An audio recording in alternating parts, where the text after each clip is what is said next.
Hi, I'm Jan Johnson, and I'm going to be discussing using extra-canonical Jewish books in the study of the New Testament.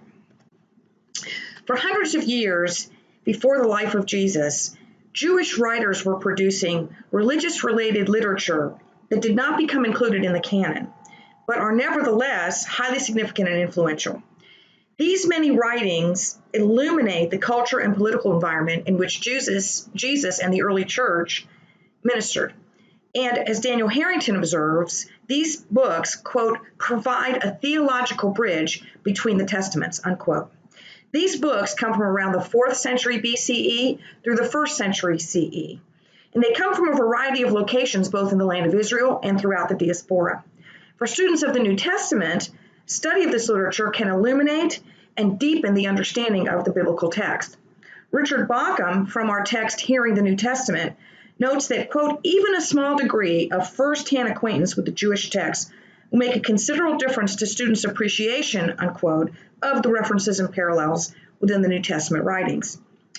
In our Introduction to New Testament text, De Silva observes that these books were written, quote, by pious Jews seeking to make sense of their experiences and to discover how to remain faithful to God in a changing world, unquote. As such, these insights provide much value to us today as well. Further, these books provide historical information about the years between the two testaments and have been used by many throughout history as devotional literature. So clearly, this literature is of significant value to a student of the New Testament. Now, the extra-canonical Jewish literature can be categorized in a variety of ways. De Silva observes that some of these books, such as 1st and 2nd Maccabees, are historical in nature. The Wisdom of Ben Sirah and the Wisdom of Solomon are written in a wisdom genre. Tobit and Judith contain stories that both entertain and teach about values. De Silva identifies Baruch specifically as a prophetic book and 2nd Esdras as an apocalypse. And finally, several of these books are expansions of existing Old Testament texts. These include 1st Esdras as an expansion of Ezra and Nehemiah. There are expansions to Esther, and Bel and the Dragon, Susanna, Song of the Three Hebrew Children, and the Prayer of Manasseh are all expansions to the book of Daniel. Now, there's a specific subset of these books called the Apocrypha. These books have been debated throughout Christian history as to whether or not they should be included in the biblical canon. And these books include the ones that are on the screen. Now, there have been proponents throughout history of using these apocryphal books as part of the canon. Augustine was one of those in the 5th century who embraced the inclusion of the apocryphal books in the biblical canon. In addition, the Roman Catholic Church and the Eastern Orthodox churches are key proponents of this and include specific selections of these apocryphal books in their biblical canon. The New Revised Standard Version of the Bible also includes these apocryphal books in its publication, as well as Psalm 151 and 3 and 4 Maccabees. Now, there are also opponents or groups of individuals that have declared that while these books are valuable and good for teaching and instruction of Christians, they should not be included in the canon. Jewish groups and church fathers are both included in those groups that feel these books should not be included in the canon, although they do have value. In the 4th century, Jerome quoted from the Apocrypha books and valued their content, but he believed these books absolutely should not be used to establish doctrine, nor should they be part of the canon. For the Protestant reformers, they were likewise of the opinion that these books did have value, but should not be included in the canon. For the reformers, the principle of sola scriptura, which said only scripture could be used to determine doctrine, meant that they needed to determine clearly what books were scripture and what books were not, and they excluded the Apocrypha. Martin Luther, for example, he agreed that these Jewish books were not to be considered canon, and yet he included German versions of them in his German Bible translation, so he valued what they had to say. De Silva notes that following the Reformation, publishers of Protestant Bibles began to exclude the Apocrypha books from the Bibles they produced, and over time, he says, Protestants developed, quote, prejudice and contempt, unquote, for this literature. Nevertheless, De Silva defends the value of these books, stating that these books, quote, cannot fail to strengthen the faith both of Jews and Christians, unquote. Here's a list of additional extra-canonical books that will also be included in the discussion post. The enormity of the extra-canonical Jewish literature is substantial. Fully understanding this material requires not just reading it, but studying each text in depth to understand its historical, social, and theological settings, and this task can be daunting. Fortunately, however, there are many introductory and reference resources that are available to assist in learning and understanding this material. So this provides a starting place for new students of these books to begin their study of these books as they relate to a particular New Testament passage. We are going to do that using Romans 3:21 through 3:26. In this passage, the Apostle Paul presents the concept that the righteousness of God is available, quote, through faith in Jesus Christ for all who believe, unquote. That's Romans 3:22 in the ESV. This passage touches on concepts of propitiation, righteousness, and justification. Multiple extra-canonical Jewish books contain parallel information related to and regarding this concept of propitiation and regarding this portion of Scripture. Romans 3:21 declares, but now the righteousness of God has been manifested apart from the law, although the law and the prophets bear witness to it. And the law and the prophets is the phrase we're interested in here. Richard Longenecker observes that the phrase, the law and the prophets, is not used by Paul in other places in his epistles. However, this phrase was, quote, commonly used in Jewish and Jewish Christian circles to refer to the Jewish Old Testament scriptures as a whole, unquote. And that as a whole is what we're interested in. Similar usage to this can be observed in 2 Maccabees, chapter 15, verses 7 through 9. In this passage, Maccabeus is exhorting his troops not to fear. That's 2 Maccabees 15:8. And he does this by, quote, encouraging them from the law and the prophets and reminding them also of the struggles they had won, unquote, and that's 2 Maccabees 15:9. This phrase is also used in 4 Maccabees 18:10, where a mother reminds her sons of their father saying, quote, while he was still with you, he taught you the law and the prophets, unquote. So both of these two passages are using that term, the law and the prophets. In this passage with the mother, she goes on in 4 Maccabees 18:11 through 19 to discuss stories from Genesis, Exodus, Daniel, Isaiah, Ezekiel, a Psalm of David, and a Proverb of Solomon. So clearly, in this passage of Scripture, in this passage from the extra-canonical text, scriptures from the law, the prophets, and the writings are all being used under the banner of the law and the prophets. So that information informs and expands what we understand about Romans 3:21 and its use of that term.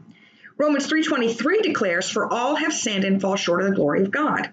Douglas Moo says to fall short of the glory of God means to fall away from the image of God in which human beings were first made.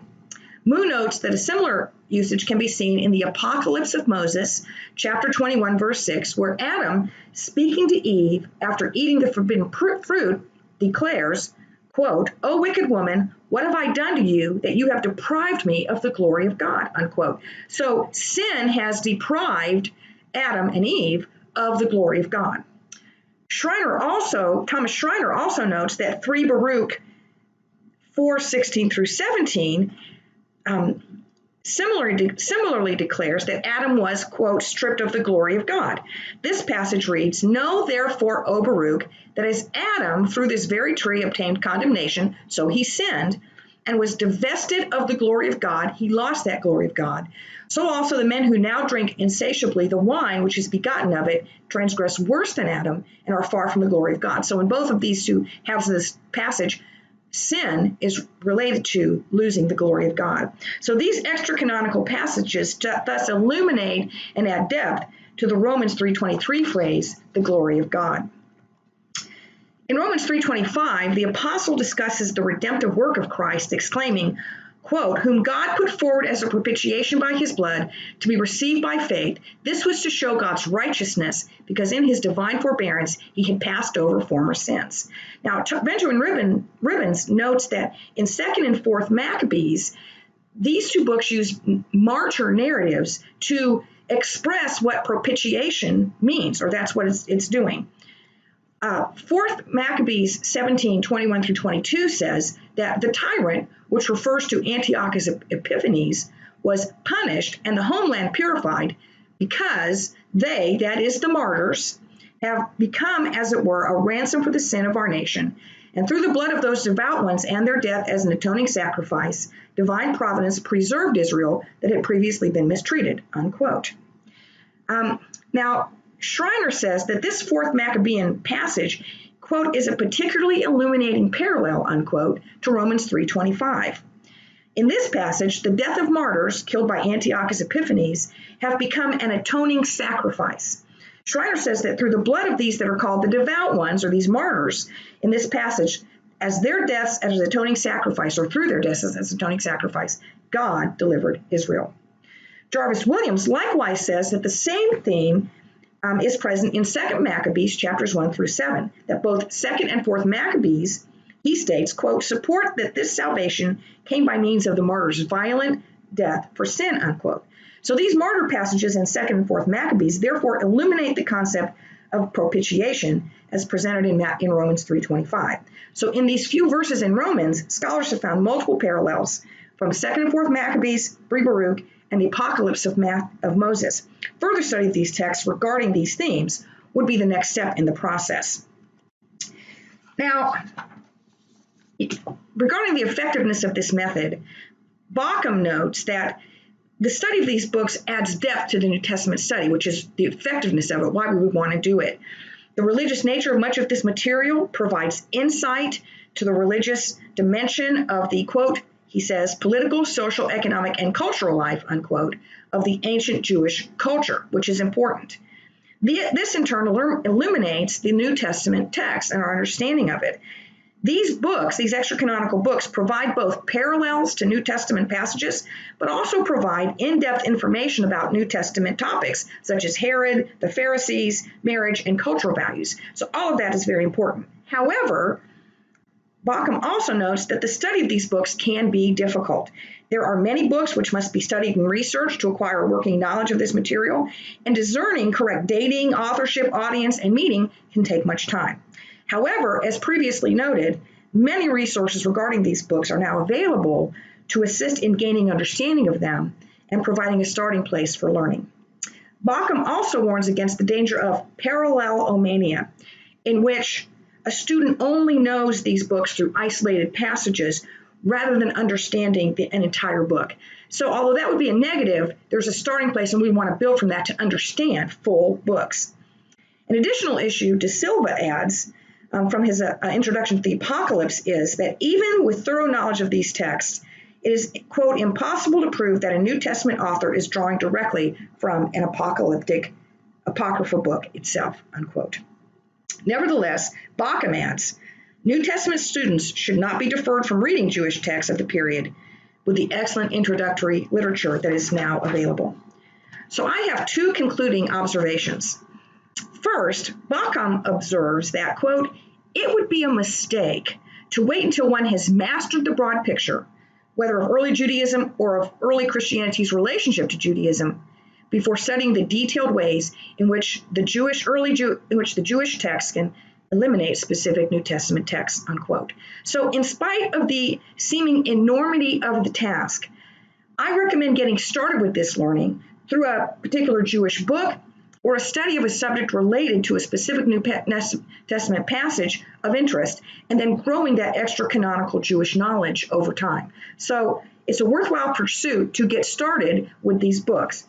And finally, for Christians that study them, De Silva adds that these books demonstrate, quote, the zeal to walk faithfully before God in the face of adversity, the commitment to choose obedience to God over succumbing to the passions or weaknesses of the flesh, the experiences of God's forgiveness and expectation of God's deliverance, unquote. So these are all very valuable themes for Christians to understand. These books, De Silva concludes, have withstood the test of time. So they deserve our attention, time, and study. Thank you very much, and I will conclude with a bibliography. Thank you so very much.